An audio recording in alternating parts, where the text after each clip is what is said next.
Habang patuloy na tumataas ang tensyon sa pagitan ng Taiwan at China, lumalaki rin ang posibilidad na talagang magkakaroon ng giyera ang dalawa. Bagaman sinasabi ng Amerika na magbibigay ito ng suportang militar sa Taiwan, ngunit hindi rito lubusang umaasa ang mga Taiwanese at kinakailangan nilang tumayo gamit ang kanilang sariling mga paa at ipakita sa China na talagang kaya nilang dumepensa at maglunsad ng kontraopensiba. Mayroong sariling pamahalaan at ekonomiya ang Taiwan, pero ang problema, hindi ito opisyal na kinikilala ng mga malalaking player tulad ng US bilang sarili nitong bansa. Kaya naman para sa China, ang anumang magiging hakbang ng Taiwan na magkaroon ng sinasabi nilang kalayaan ay maihahalin tulad sa pagdedeklara ng digmaan laban sa People's Republic of China. Ngunit para naman sa Taiwan, hindi sila papayag na habang buhay na lang na magiging banta sa kanilang China. Handa silang ipakita sa mga Chino na kaya nilang lumaban kahit gaano pa man kalaki at karami ang puwersa nito. Sa videong ito ay sama-sama nating alamin ang malupit at kakaibang taktika ng Taiwan kung paano haharapin at makipagsabayan sa maladragon na puwersa ng China. Pero bago tayo magpatuloy, isang like lang po ang hinihingi ko para sa videong ito. Malaking bagay na po yan bilang suporta sa ating bawat ina-upload. Back to the video.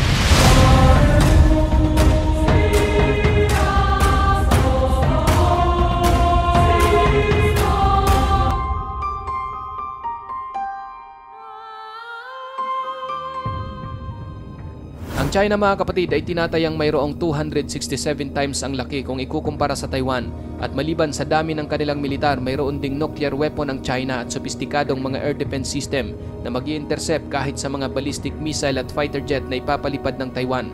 Sa panahon ng digmaan, batid ng Taiwan na hindi magiging madali ang basta na lang mapasabog ang pinakasentro ng China gamit ang kanilang mga missile at fighter jet, kung kaya't ang plano ng kanilang militar ay itoon ang pag-atake sa napakalaking dam ng China, ang Three Gorges Dam, kung saan maglilikha ito ng napakalawak na pinsala sa lugar.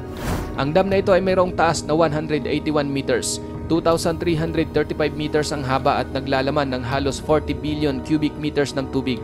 Ang Three Gorges Dam ang pinakamalaking hydropower sa mundo na siyang nagbibigay ng kuryente sa 20 milyong mamamayang Chino. Ngayon mga kapatid, kapag nagkataong mawawasak ang dam na ito, ang 40 billion cubic meters na tubig na nakaimbak dito ay bubulusok sa Yangtze River na magriresulta sa isa sa pinakamalaki at pinakanakakakilabot na baha sa kasaysayan ng tao at hindi masukat na pagkapinsala sa populasyon at mga sentrong pang-industriya ng Wuhan, Nanjing at Shanghai.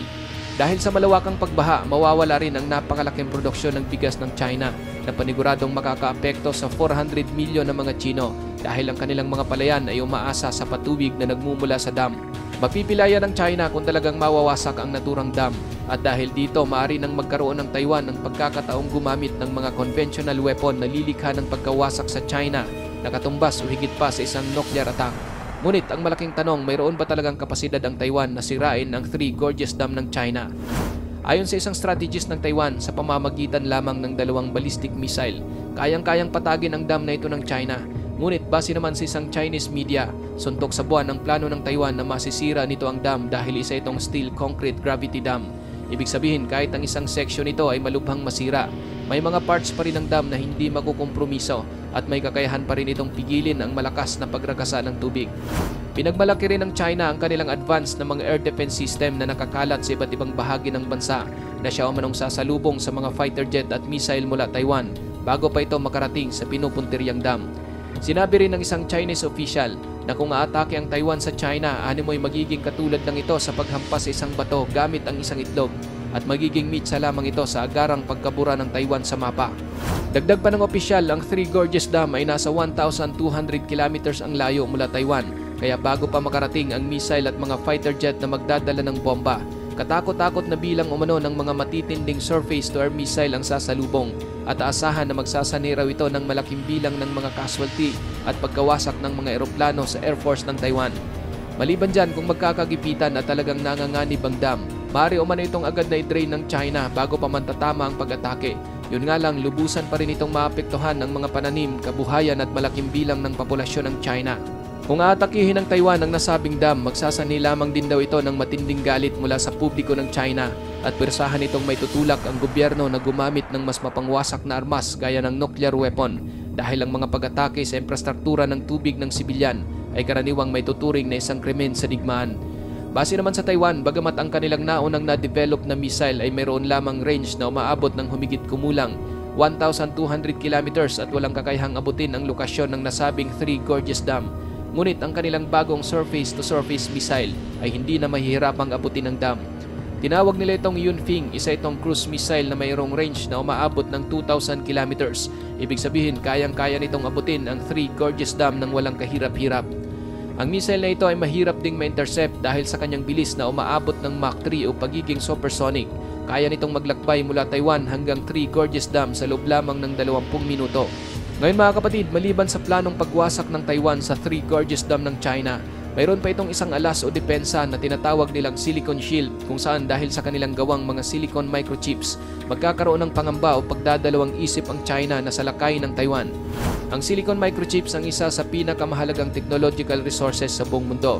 Ginagamit ang mga ito sa computer, smartphone, digital camera, drone, at higit sa lahat parte rin ito upang epektibong paganahin ang mga war machine na may kaugnayan sa artificial intelligence, mga guided missile, fighter jet at marami pang iba.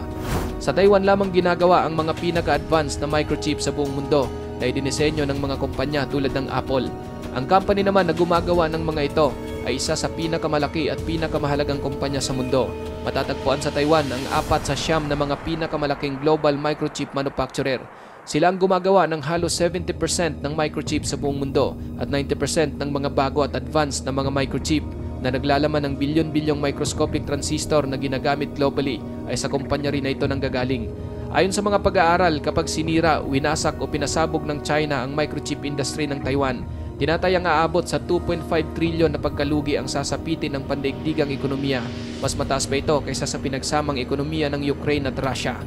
Maliban dyan, bubulusok din ang pandaigdigang financial meltdown at mababawasan sa kalahati ang pandaigdigang produksyon ng mga smartphone at babagal ng husto ang paggawa ng mga computer, kotse, missile at marami pang iba. Ang matinding epekto nito ay talagang seryosong makakarating din sa mga militar sa buong mundo na umaasa sa mga microchip para sa kanilang missile guidance system o ano pa mang mga gamit pandigma na nangangailangan nito. Napakahalaga ng Taiwan hindi lamang sa Amerika, kundi pati na rin sa marami pang mga bansa sa buong mundo, pati na ang China, dahil numero 1 din silang gumagamit ng microchip na nagmumula sa Taiwan. Ngayon mga kapatid, alam din naman ng China kung gaano talaga kahalaga para sa kanila ang mga microchips na gawa ng Taiwan. Kaya nag-invest ito ng bilyon-bilyong dolyar para gumawa ng sarili nilang microchip industry. Ngunit ang kanilang kakayahan sa paggawa ay wala pa sa kalingkingan kung ikukumpara sa mga Taiwanese. Nangangahulugan lang ito na kahit mapasakamay pa ng China ang mga paggawaan ng microchip ng Taiwan, walang garantiya o suntok sa buwan na makakagawa rin sila ng mga dekalidad na produkto. Isa pa sa problema, ang microchip industry ng Taiwan ay talagang ginagawa mula sa libu-libong mahuhusay o mayroong matinding karanasan ng mga manggagawa at ang mga disenyo at kagamitan ay nagmumula sa US, Japan at Netherlands. Ang lahat ng ito ay mapuputol o mawawala sa oras na gagawin ng China ang pagsalakay nito sa Taiwan.